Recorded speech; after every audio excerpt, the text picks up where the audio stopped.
Good afternoon, families. Today we are working on place value using metric conversion. Now, last week, if you tuned in, what you saw for place value was this chart right here. We were working on shifting our digits to the left and to the right of the decimal so that we could do 10 times greater for one jump, 100 times greater for two jumps or two shifts, back and forth. Now, as we talked last week, we said that left makes more, so we're multiplying, and then right reduces when we're dividing. Now, this all built us up to working on metric conversion.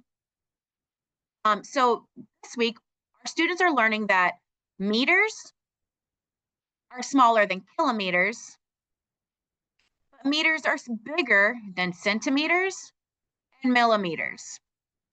Now, with that, we know that centimeters is 10 times greater than a millimeter because it is one place value away, while a centimeter is 10, 100 times less than a meter because it's two place values away. Now, if we're working and we have, we want to find the difference between millimeters, or yes, millimeters and centimeters. Like we said, centimeters is larger. So I always use that as my one whole than millimeters. Now, because millimeters is one place away from my centimeters, that means it is 10 times less. So it's telling us that 1 centimeter is equal to 10 millimeters. The way we can convert our numbers for centimeters to millimeters is by multiplying times 10.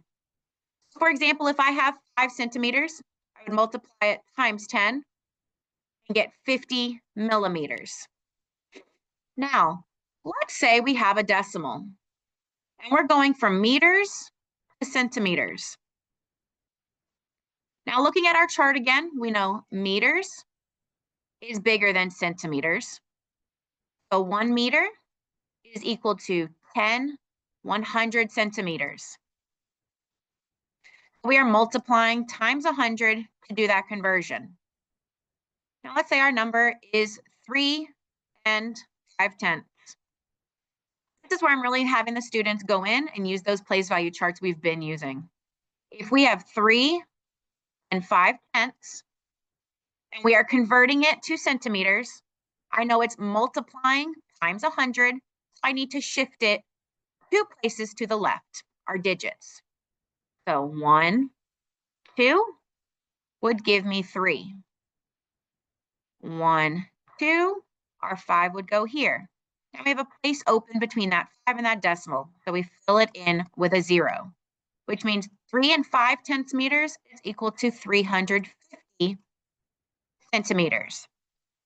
So this week we just worked on length, and we'll be moving on next week to a different unit. If you have any questions, please let us know. Thanks so much.